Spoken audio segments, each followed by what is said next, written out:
in questo stadio fantastico che tutto sembra... Dopo la vittoria in Coppa contro il Serone Caneva torna il campionato per il Portogruaro, arriva al Mecchia il Vittorio Veneto che non giocava in riva all'Emede contro le Granata dal febbraio 2021. Inizio delle Granata, vedete, con questo colpo di testa di Tollardo su passaggio di Menini, ma è al 10° minuto che si sblocca la contesa. Cecco in profondità, buca l'intervento da Soler, palla buona per Menini, sola davanti a Fachin, non sbaglia. È il gol dell'1-0 per il Portogruaro, quarto in campionato per Menini, chirurgica di fronte a Fachin.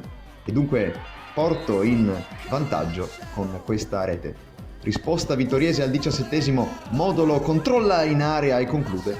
Si distende bene Fontana sulla propria sinistra chiudendo il palo di competenza. Da questo momento, vedete un tentativo bloccato facilmente da Fontana, da questo momento dicevamo è ancora a Porto, cross di Tollardo per Menini, anticipata all'ultimo da Zago, buon intervento qui della numero 5, eravamo al 26°, e poi dal calcio d'angolo seguente a questo che vedete, tentativo di Durigon. 29°, Tollardo con il colpo di testa, palla alta di poco, era perfetto il cross di Menini, col contagiri sulla testa di Tollardo che non trova lo specchio.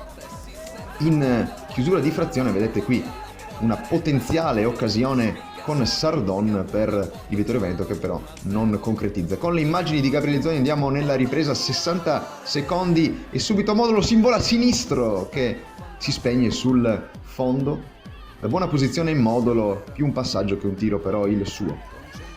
Vedete qui la velocità di Menini a dispetto della difesa avversaria, un fattore per tutta la partita, ma al 6° minuto della ripresa raddoppia il Porto, palla vagante, Tollardo lotta e poi con il destro a giro mette imparabilmente sotto la traversa, raddoppio per il Porto, 7° gol in campionato per Tollardo, miglior marcatrice del Portogruaro. Rivediamo qui 1 contro 1 fisico vinto da Tollardo e poi destro sotto la traversa.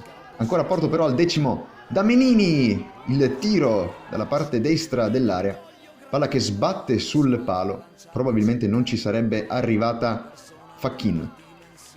Al 34° la migliore occasione per il Vittorio Veneto, bel tiro da parte di Gallina dalla distanza, non facile la parata di Fontana, ma al 35° arriva, lo vedete, il gol del Portogruaro, Vignandel per Menini al centro dell'area.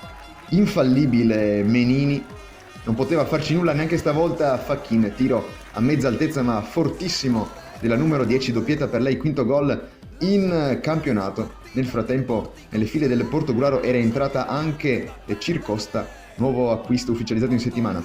Ultima grande occasione per il Vittorio, Modolo con il destro trova soltanto l'esterno della rete, grande passaggio di Gallina. 44°, ancora Menini ispirata, tocco per la neoentrata Castiglia, però facile la parata di Fachin. Vedete qui l'ultima chance del match è per Sardon che però viene ben schermata dall'ottima difesa granata di quest'oggi. 3-0 per il Porto, un saluto da Davide Gasparotto. Poi come noi ci buttiamo dentro una storia nuova, dentro lo stadio suona una ritmica forte, si sente da fuori l'orgoglio granata, leva via la polvere dai cuori, speaker suona musica buona, Portogruaro 1-0, tifiamo!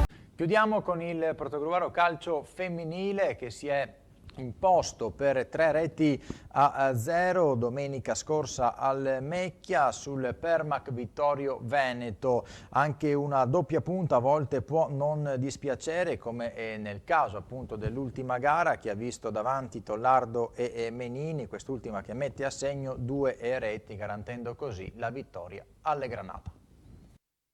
Siamo col coach Chiara Orlando del Portogruaro e gli chiederemo le sue impressioni sul primo tempo e sul secondo tempo. Buongiorno a tutti, oggi non una bella prestazione da parte della mia squadra, nonostante tutto abbiamo portato a casa un risultato, quindi è importante che in una giornata difficile troviamo 3 gol e soprattutto non ne prendiamo neanche uno. A livello di atteggiamento forse siamo entrati un po' fiappi, però insomma aggiungiamo un altro tassello al nostro cammino e andiamo avanti come sempre. Di fronte avevamo una squadra giovane che correva, quindi sicuramente farà un bel campionato, come lo faremo noi. Ecco. Siamo con Matteo Fattorel e gli chiediamo le sue impressioni sul primo e il secondo tempo. Sì, allora è stata veramente una bella partita piena di emozioni e secondo me è giocata bene e personalmente, parlando di noi Vittorio Veneto, abbiamo fatto veramente una bella partita, abbiamo giocato sempre la palla a terra, stiamo tornando quelle che siamo in realtà, nel senso che ultimamente magari mancava un po' il gioco, mancava un po' di determinazione, invece oggi ho visto una bella squadra e la partita chiaramente era contro una società e una squadra ben organizzata e che insomma l'obiettivo è chiaro di tornare in Serie C e personalmente sono molto contento. C'è stato un primo tempo magari anche un po' più convinto, il secondo tempo il gol magari del 2-0 un po' ci ha tagliato le gambe ma non ci ha fatto demordere e comunque ci ha fatto continuare anche a giocare a calcio e in più di un'occasione abbiamo rischiato anche di trovare la via del gol e magari di aprire la partita.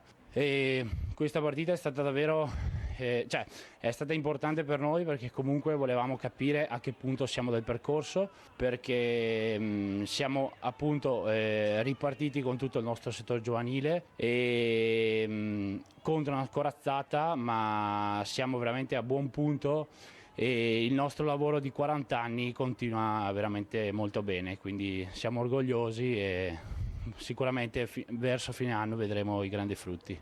Con questo è davvero tutto, grazie come sempre per averci seguiti.